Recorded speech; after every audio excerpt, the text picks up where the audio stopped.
Hello and welcome to the 21st installment of my grading of all of the expansion cards in Terraforming Mars. This is actually the last episode on Colonies. As always, if you want insight into the grading system, check out the description or click on the link in the top right hand corner to get to the first video, where I explain it all. If you want to know how I go about ranking the expansion cards compared to the base game cards, check out the first video of rating expansion cards, which is also linked in the description. But let's get started. For this last episode, we only have 4 cards to discuss, but at least the quality of cards is high. Trade Envoys, our first card today, is no exception. In general, there are 4 types of bonuses that improve your trading: placing colonies, reducing the cost to trade, gaining more trade fleets, and lastly, increasing the track before trading automatically. We have already talked about the first 3 bonuses, so let's discuss Trade Envoys. Increasing the track before trading by 1 step is an amazing bonus, but obviously there are nuances to it. First of all, if the colony tiles in game are amazing, for example Luna and Pluto, then this bonus will perform best, and it's going to be subpar if the colony tiles are underwhelming. That's obvious. But secondly, some colonies do not always offer a higher payoff if you increase the track. Pluto, Titan, Miranda, Triton, Enceladus, and Europa all could be positioned in a way where Trade Envoys will not do anything for you. This depends on 2 factors, namely the frequency of trading with those colony tiles and the amount of colonies on them. Therefore, an average payout cannot seriously be calculated. But the great thing is that you can combo Trade Envoys with the next card that we'll discuss to guarantee a higher payout every single time. But how high will I rank Trade Envoys? Given that it's basically a flexible production card that repays quite fast, I'd say it's A tier. It's not impactful enough for S tier, but given how strong colonies are in general, it certainly shouldn't be underestimated. But what is that card you want to combo with Trade Envoys? Well, obviously it's Trading Colony. This is another top tier colony placing card, and it's really easy to see why.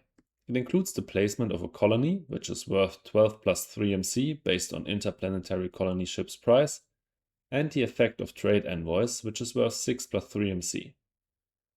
Both cards together cost 24, but Trading Colony only costs 18 plus 3. Not only that, but we know that Trade Envoys is A tier and Interplanetary Colony Ship is B tier. So great cards in their own right. That means you get the combined effect of 2 great cards for a cheaper overall price. What an amazing deal. This is in my mind right up there with the best cards of this expansion, and as I said, especially great if combined with Trade Envoys as well. S tier for sure.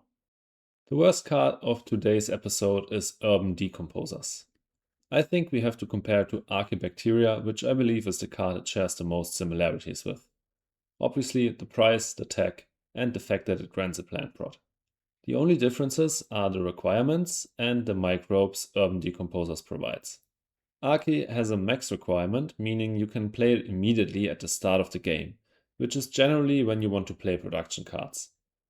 Urban Decomposers, however, has a min requirement of you having 1 colony and 1 city in play. You'll most likely get a colony down Gen 1 or 2, at least that's what you should do, but the city is another story.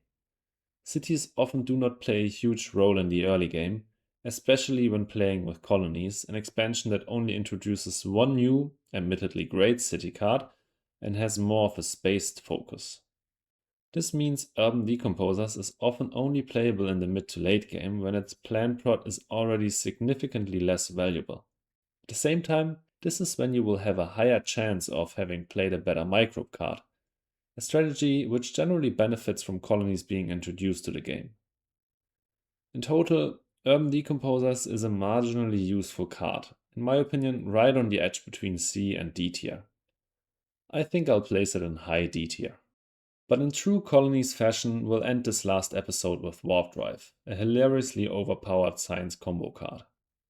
I really do not understand what Bricks Games was taking when designing this card. Warp Drive is really one of the craziest engine pieces in the game. If you can reach the 5 science tags required for it, it's basically always worth it. Due to the 2 points it provides, you just need to play 1 space tag using the discount to get a better point per MC ratio than breathing filters. with just 2 space tags played afterwards, the points already come at a discount to their natural value. This means Warp Drive is often worth it even in the last gen, and obviously if you manage to play it earlier, it is completely ridiculous. Combine this with the fact that Colonies is an expansion focused on space tags and engine in general, and you have the makings of an S tier card, competing for the title for the best card of this expansion in my opinion. Thanks so much for watching. Let me know in the comments whether you agree with my ratings, or if not, how you would have rated these cards differently. Also, if you enjoyed the video, please leave a like and consider subscribing. And lastly, please check out my Twitch and my Twitter. See you in the next video.